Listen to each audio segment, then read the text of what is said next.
Bonjour à tous, c'est Loser Killer qui vous parle donc pour un nouveau commentaire d'épisode de la série télévisée Lego Ninjago, saison 11, épisode 9, en anglais Powerless pour le titre et en français ce sera sûrement Sans pouvoir. Donc c'est vrai qu'au moment où je fais cette vidéo, eh bien l'épisode français n'a pas encore été diffusé, donc je n'ai pas le nom officiel de l'épisode, mais ce n'est pas très important. Et donc un épisode où on va enfin retrouver nos ninjas dans Ninjago City, car c'est vrai qu'ils ont mis un peu de temps à venir, et c'est vrai qu'en plus l'épisode précédent, l'épisode 8, eh bien, était consacré avant tout aux journalistes, donc c'est vrai qu'en termes de rythme, ça a un peu cassé l'engouement qui avait été amené par l'épisode 7 où justement nos ninjas étaient enfin libérés de la pyramide. Voilà, les voilà nos ninjas et ils sont prêts à attaquer les serpents. Enfin, presque tous, car en effet, à travers ces démonstrations de pouvoir, il y en a un qui n'a plus de pouvoir justement, et bien c'est Kai qui se sent forcément bien nul vu que ses pouvoirs ont été volés par Asphira et qui d'ailleurs décide même de rester en arrière parce qu'il trouve qu'il serait un poids pour l'équipe malgré ce que lui dit Lloyd qui au final ne peut faire que en continuant tout seul et en laissant Kai traîner dans son coin tout seul. Voilà.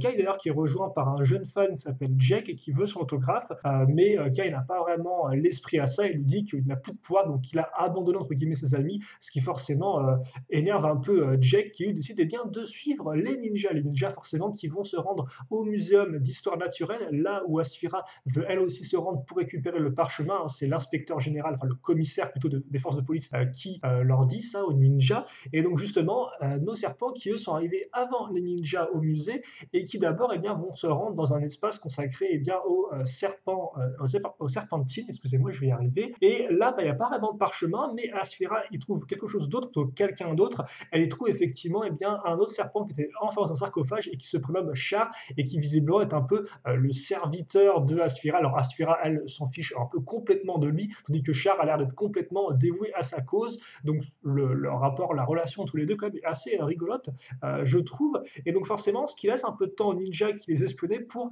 trouver là l'endroit justement où dans le musée, excusez-moi, où se situait vraiment le parchemin et ils y arrivent avant les serpents. Sauf que Asphira n'est pas très loin et donc forcément, un combat s'organise entre les deux camps pour récupérer le parchemin. L'œil justement qui arrive dans ses mains à le prendre et qui est un peu transformé, une sorte de flamme sur la tête et surtout il sent du pouvoir en plus dans son corps, donc s'emparer un peu de lui, devenir plus puissant. Et ça, on s'en rend compte justement dans le combat qui est là encore très bien chorégraphié avec vraiment des beaux angles de caméra et des belles mises en scène.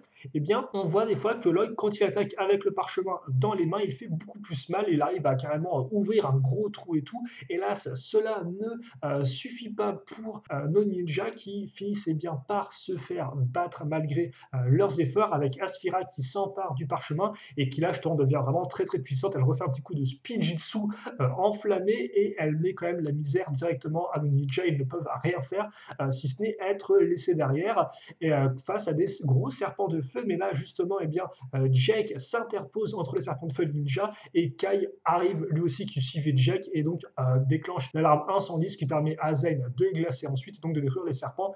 Kai qui arrive juste à temps, même s'il est encore juste à temps, pas vraiment, parce que Asphira s'est emparée du parchemin interdit, c'est son nom, et donc maintenant elle compte bien mettre encore plus en avant sa vengeance, sa terrible vengeance, et donc nos ninjas se rendent compte qu'il va vite falloir s'emparer à nouveau du parchemin, surtout Lloyd qui a pu sentir son pouvoir assez énorme en lui. Et donc voilà pour cet épisode qui était plutôt propre, assez rapide. C'est vrai que la première moitié est avant tout consacrée aux ninjas qui reviennent, effectivement, à Kai qui décide d'abandonner un peu l'équipe, et puis tout le reste se passe plutôt rapidement. Le combat là encore est vraiment très chouette, et on sait maintenant enfin à quoi sert le fameux parchemin, enfin à quoi sert. En tout cas, une de ses fonctions, c'est qu'il permet visiblement d'avoir plus de pouvoir. Voilà. Donc pour l'instant, on ne sait pas vraiment plus que ça, mais affaire à suivre donc. Et un épisode vraiment plutôt chouette, je trouve. C'est vrai qu'après le petite baisse de régime qu'on avait au épisode précédent, qui était un peu plus rigolo, là on revient dans l'action et ça fait plaisir. On sent qu'on est vraiment lancé là pour aller de l'avant. En tout cas, je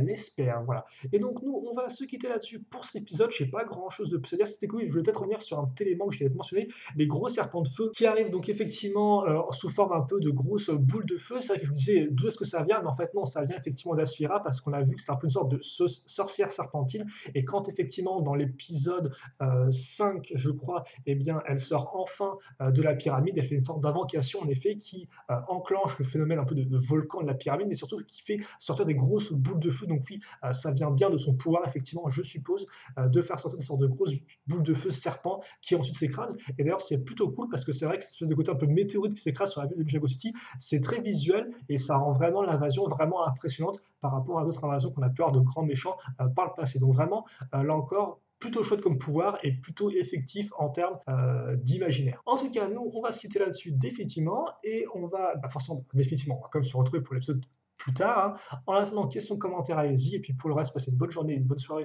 tout ce que vous voulez. Et à la prochaine. Salut à tous et à toutes.